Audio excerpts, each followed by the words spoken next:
You might be living under a rock and don't even know what I'm talking about. What is Squid Game, Adam? Well, I'll tell you, friend, in a very quick synopsis. The Netflix TV series showcases a bunch of people that are down on their luck, poor, can't make ends meet, have no other options but to go for broke. Or basically die trying. This isn't something people can truly seek out, though. You have to be invited to this game, and the way to do so is via a business card that has a few sacred symbols on there. There's the square, the triangle, the circle, the X. No, there's no X. That's the PlayStation symbols. This is X-free. But I thought about PlayStation every time I saw those symbols, so I don't know if it's good marketing or bad marketing, considering what's going on in this game. That's right, friend. There's games. 6 of them, I believe. These people that are chosen are whisked away to a secret island in the middle of nowhere where they have to compete in a series of games. If the person is able to complete all these tasks, they get a major payday in the form of a giant golden piggy bank with 46.5 billion won. Not one as in they won it, one as in that's the currency, because this is a Korean film and that's the Korean currency. I didn't know. I was looking at the subtitles, and whenever it would say like 35.5 billion won, I'm like, oh cool, they're winning money. No, that's lost in translation because I'm a moron. And since I'm an uncultured swine, I'm not even gonna bother pronouncing the names of these characters or the actors that played them. It's not because I'm being disrespectful, it's because I think I would be disrespectful if I tried to pronounce their names. I'm from Minnesota, so I already can't talk correctly. I'm not gonna make things harder on myself than they already are. For those that don't like to read, there is an English option. The dubbing is horrific. I would suggest using the subtitles. I always go with the subtitles. And I will point out when there are English-speaking characters on the show, they're pretty bad. The acting is not ideal in those scenes. Thankfully, it's few and far between, but still, I need to point that out because the rest is essentially gold.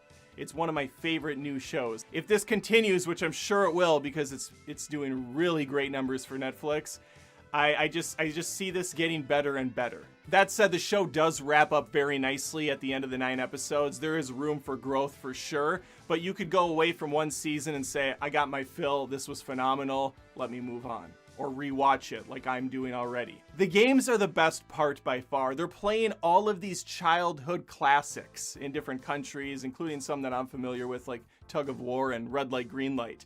They get more insane as the show progresses, and you start to really connect and feel scared for all of these main characters. And there's a good half a dozen that you follow throughout this. And there's a great variety here. We have a sweet elderly man. We have kind of the doofus main character who gets a little bit lucky, but also takes a chance on people. Takes a chance on strangers. You have the cold, calculated friend. You have a female pickpocket that's trying to make enough money for her brother and her family to come home. There's so many wonderful characters. And what's so brilliant about the story is as the show progresses, these people start to really come out of their shell. They start to reveal things to their partners, to the audience, and even to themselves that they didn't know they had in them. Since these are missing people and there's this crazy game going on under the radar, there's also a subplot of a cop whose brother goes missing into this thing, so he starts to make his way into the seedy underbelly of this whole production. On the surface, this is a show about survival. You want to get to the end of the game, win the prize, and get out of there. I feel like I'm forgetting to mention an important aspect of these games. I just can't remember what. Oh yeah, if you fail to complete the tasks, you die! That's a big thing, I guess. The show starts with over 450 players, and we slowly whittle that number way down. Watching all of these innocent people be killed episode to episode is just brutal. The show really gets that. They get human nature. They understand that there's a part of us that's just total crap. We want to see some of this messed up stuff. We know it's pretend, so we tell ourselves it's okay. That's what I tell myself. Can't wait for season 2. I'm a good person!